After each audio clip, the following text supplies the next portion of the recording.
Halo, Assalamualaikum warahmatullahi wabarakatuh. Pada pertemuan kali ini, dalam video ini kita akan belajar psikologi pendidikan, yaitu tentang teori belajar Pavlov. Kita simak yuk. Hai, sesuai dengan janji saya sebelumnya, kita hari ini akan belajar tentang teori belajar dari Pavlov. Nah, kenapa saya membuat video ini? Itu didasarkan pada saya yakin di benak teman-teman semua dengan perkuliahan online tidak mungkin bisa 100% terserap. Sehingga perlu bagi seorang dosen, bagi seorang pengajar untuk memberikan klarifikasi atau penjelasan ulang terkait beberapa materi yang perlu di-highlight. Nah, pada video ini kita akan belajar tentang teori belajar milik Pavlov. Silakan teman-teman bisa sambil membuka file yang sudah di-share di psikologi ataupun di HP teman-teman ataupun file dari mana saja. Di sini saya akan menjelaskan beberapa poin tentang teori belajar Pavlov yang perlu kita highlight atau perlu kita beri perhatian. Nah, saya akan menampilkan materi dalam bentuk Word. Silakan disimak baik-baik. Baik. Sebelum kita belajar tentang classical conditioning dari Ivan Petrovich Pavlov atau biasa disebut sebagai Pak Pavlov, kita perhatikan terlebih dahulu ilustrasi berikut ini. Teman-teman semua pasti sangat bahkan sudah pernah mengalami masa-masa ini.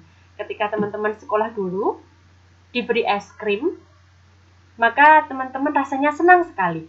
Nah, apabila kegiatan ini diulang-ulang terus-menerus, dan kegiatan yang terakhir adalah ketika teman-teman didengarkan oleh bel bunyi penjual es krim, maka dengan mendengarkan bel dan menerima es krim, teman-teman akan senang. Nah, pada percobaan berikutnya, jika teman-teman diberikan bel saja, yaitu teman-teman hanya mendengarkan bel es krim saja, maka teman-teman sudah langsung lari untuk mengejarnya karena tahu bahwa ketika mendengarkan bel es krim itu, teman-teman akan segera meminum es krim. Nah, karena ini teman-teman adalah mahasiswa yang sedang gencar-gencarnya jatuh cinta, saya akan memberikan contoh lain yang dihubungkan dengan percintaan teman-teman semua. Baik, kalau misalkan ini ada seorang cewek di chat sama cowok atau pacarnya lah seperti itu, maka seorang cewek itu sifatnya adalah senang, pasti senang di chat pacarnya. Kemudian ketika cewek di chat oleh cowoknya, bersamaan dengan itu kan dengar dering HP, maka teman-teman pun akan senang. Nah, di kondisi yang lain, ketika cewek mendengarkan dering HP saja, cewek akan senang, padahal bukan cowoknya yang ngechat. Bisa jadi orang lain yang ngechat, temannya, dosennya yang memberikan tugas, dan lain sebagainya. Nah, teori belajar Pavlov itu sering disebut sebagai teori pengkondisian klasik atau classical conditioning, di mana tipe pembelajaran ini adalah suatu organisme belajar atau orang akan mengkaitkan antara stimulus yang satu dengan stimulus yang lain sehingga akan menimbulkan sebuah respon. Nah, dalam teori classical conditioning atau pengkondisian klasik ini, stimulus netral seperti contohnya adalah melihat seseorang diasosiasikan atau dihubungkan dengan stimulus yang bermakna. Contohnya adalah seperti makanan. Sehingga ketika seseorang melihat makanan, maka akan menimbulkan sebuah respon, di mana seseorang tersebut itu adalah stimulus netral, melihat seseorang itu adalah stimulus netral, sedangkan melihat makanan itu adalah stimulus yang bermakna. Oke. Percobaan yang telah dilakukan oleh Pavlov adalah percobaan yang dilaksanakan atau diterapkan pada seekor anjing, di mana dalam pengkondisian ini seekor anjing adalah bertindak sebagai unconditional response. Makanan di sini adalah sebagai unconditional stimulus. Unconditional respon itu apa? Unconditional stimulus itu apa? Nanti akan saya jelaskan di bawah. Nah, ketika si anjing ini melihat makanan, maka responnya adalah air liur atau ludahnya keluar. Ketika seekor anjing itu diberikan respon yang lain, bukan makanan lagi di sini, tapi adalah bel, maka si anjing itu tidak akan mengeluarkan air liur. Kemudian si Pavlov itu mengadakan percobaan lagi berikutnya, yaitu dengan mengkombinasikan antara makanan dengan bel.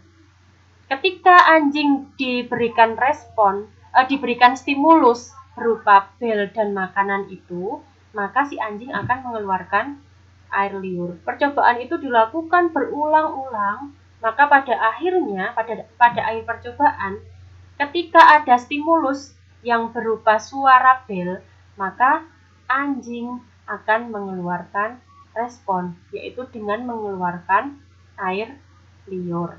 Nah, gambar dari percobaan yang dilakukan oleh Pavlov ini dapat saya jelaskan. Yang pertama adalah saat anjing diberikan sebuah makanan, maka secara otomatis anjing itu akan mengeluarkan air liur. Karena makanan itu kita sebut sebagai stimulus tak bersyarat. Stimulus tak bersyarat itu adalah atau perangsang tak bersyarat sama saja, di stimulus atau perangsang itu sama saja. Perangsang yang secara alami dapat menimbulkan respon tertentu. Jadi tanpa dikondisikan apapun, stimulus itu akan menimbulkan respon bagi orang atau bagi binatang yang dikenai oleh stimulus itu tadi. Sehingga di sini makanan bertindak sebagai stimulus tak bersyarat. Jika anjing dibunyikan sebuah bel, maka tidak ada respon atau tidak mengeluarkan air liur seperti pada percobaan pertama. Hal ini karena bel atau bunyi bel adalah stimulus bersyarat yang tidak dapat secara alami bisa menimbulkan sebuah respon. Kalau yang tadi makanan itu adalah stimulus tak bersyarat, di mana stimulus tak bersyarat itu adalah suatu stimulus yang bisa secara alami dapat menimbulkan suatu respon. Sedangkan bel atau bunyi bel di sini bertindak sebagai stimulus bersyarat yang tidak dapat secara alami menimbulkan respon. Salah satu buktinya adalah ketika anjing mendengarkan bel, maka anjing tidak bisa mengeluarkan air liur. Itu disebut sebagai stimulus bersyarat. Nah, dalam eksperimen berikutnya, yaitu eksperimen yang ketiga, anjing diberikan sebuah makanan setelah diberikan bunyi bel terlebih dahulu. Jadi dibunyikan bel terlebih dahulu, ding ding ding ding ding ding ding, baru diberikan makanan. Nah, dengan percobaan seperti itu, anjingnya si Pak Pavlov ini dapat mengeluarkan air liur karena dia secara tidak langsung melihat makanan di depannya. Nah, percobaan si Pavlov ini dilakukan secara berulang-ulang. Maka pada akhir percobaan, ketika anjing mendengarkan bunyi bel saja tanpa diberikan makanan, anjingnya Pak Pavlov ini akan memberikan respon. Responnya adalah mengeluarkan air liur dari mulutnya. Itu adalah percobaan yang dilakukan oleh Pak Pavlov dengan seekor anjingnya. Nah, dalam percobaan Pak Pavlov tadi, ada beberapa istilah yang tadi sudah saya sebutkan sebelumnya. Yang pertama adalah unconditioned stimulus atau stimulus tak bersyarat, atau rangsangan tak bersyarat atau perangsang tak bersyarat, itu sama saja. Dan yang kedua adalah unconditioned response atau respon tak bersyarat atau respon atau tanggapan tidak bersyarat. Nah, tadi kan ada dua, ada unconditional stimulus dan ada unconditional respon. Nah, seperti yang sudah tadi saya sampaikan, unconditional stimulus atau perangsang tak bersyarat itu adalah perangsang yang dapat secara alami dapat menimbulkan respon tertentu. Misalkan makanan tadi sebagai suatu perangsang tak bersyarat untuk para anjing, sehingga anjing bisa menimbulkan respon, yaitu dengan mengeluarkan air liur. Nah, istilah yang berikutnya adalah condition stimulus atau perangsang bersyarat. Kalau tadi unconditioned stimulus, sekarang adalah condition stimulus, di mana condition stimulus ini adalah perangsang yang tidak secara alami dapat menimbulkan respon tertentu. Contohnya adalah lonceng. Ketika lonceng itu tidak dikombinasikan dengan makanan seperti percobaannya si Pavlov tadi, dia tidak akan dapat menimbulkan air liur. Kemudian istilah yang lain adalah respon bersyarat atau conditions response, yaitu suatu respon atau tanggapan yang ditimbulkan oleh adanya perangsang bersyarat. Misalnya adalah suara bel atau lonceng tadi. Itu adalah sedikit gambaran tentang percobaan yang sudah dilakukan oleh Pak Pavlov dengan seekor anjingnya. Nah, berdasarkan eksperimen-eksperimen atau percobaan yang dilakukan oleh Pavlov, terdapat beberapa kesimpulan yang bisa kita ambil. Yang pertama adalah gerakan-gerakan refleks itu dapat dipelajari dan dapat berubah karena memperoleh suatu latihan. Dan yang kedua, kita dapat mengenal ada dua macam refleks, yaitu yang pertama adalah refleks atau respon atau tanggapan yang unconditioned, yaitu keluarnya air liur ketika melihat makanan, dan refleks atau respon bersyarat atau conditions refleks, yaitu keluarnya air liur karena menerima suara bel atau warna sinar tertentu seperti percobaannya si Pak Pavlov tadi. Nah, kalau misalkan saya cari contoh dalam kehidupan sehari-hari, percobaannya si Pak Pavlov tadi adalah seperti yang tadi sudah saya sampaikan di awal. Suara lagu dari penjual es krim contong yang berkeliling dari rumah ke rumah. Misalnya, awalnya suara lagu tinunit, tininit, itu adalah suara yang asing. Tapi setelah si penjual es krim contong itu sering lewat, atau si penjual es krim tinunit, tininit lewat, maka nada tersebut bisa menimbulkan air liur ketika kita mendengarnya, terutama pada siang hari yang sangat panas.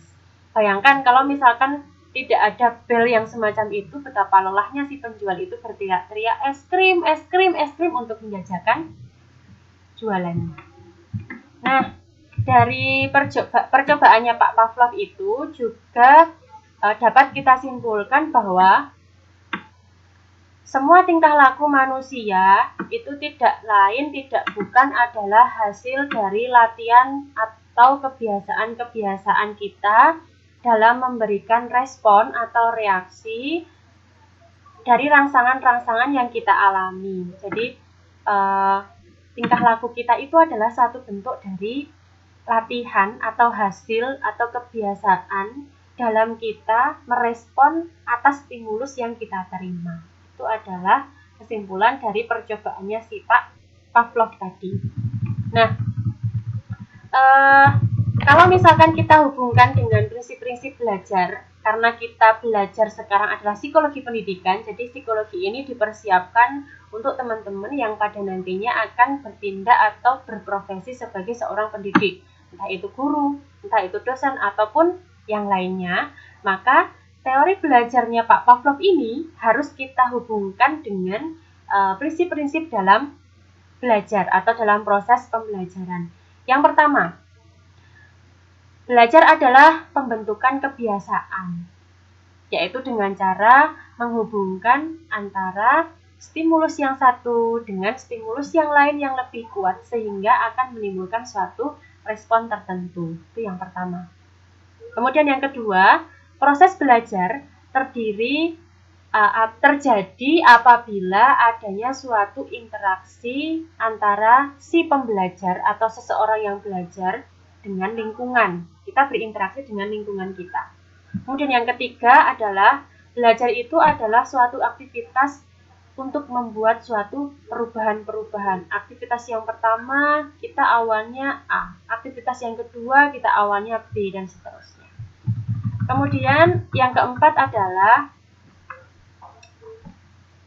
unconditional stimulus, atau di sini saya singkat sebagai US, dan conditional stimulus atau saya sebut sebagai CS harus dipasangkan atau dikombinasikan secara bersama-sama. Karena lama-kelamaan akan terjadi hubungan antara unconditional stimulus dengan conditional stimulus, dengan mengakibatkan terbiasanya otak kita dalam menghubungkan antara unconditional stimulus dan conditional stimulus tadi. Gitu. Selain beberapa poin yang kita hubungkan terhadap pembelajaran itu, ternyata eksperimennya Pak Pavlov ini juga menimbulkan beberapa hukum pengkondisian. Ada beberapa hukum pengkondisian, jadi akibat dari teorinya Pak Pavlov yang meneliti tentang anjing tadi. Yang pertama, kita mengenal yang namanya kepunahan. Langsung ke contoh saja. Misalnya, anjing akan mengeluarkan air liur ketika melihat makanan. Kemudian pada percobaan selanjutnya tadi, anjing didengarkan suara lonceng, kemudian diberikan makanan. Dia akan mengeluarkan air liur juga. Lama-kelamaan, ketika diberikan lonceng saja tanpa diberikan makanan pun, anjing akan mengeluarkan air liurnya. Nah, jika percobaan yang terakhir ini terus-menerus dilakukan, yaitu dengan membunyikan bel tanpa memberikan makanan, bel tadi atau suara bel tadi itu akan kehilangan efeknya sebagai stimulus yang dikondisikan. Sehingga kalau lama-kelamaan si anjing tadi hanya diberikan bel saja, tetesan air liur anjing makin lama makin berkurang, sampai pada akhirnya nanti si anjing tidak akan mengeluarkan air liur lagi seperti awal. Nah, itu yang dimaksud sebagai kepunahan. Nah, dari kepunahan ini, Pavlov juga menemukan bahwa walaupun refleks atau respon yang dikondisikan itu tampak hilang, si respon ini bisa mengalami pemulihan secara spontan. Contohnya adalah, langsung ke contoh saja ya.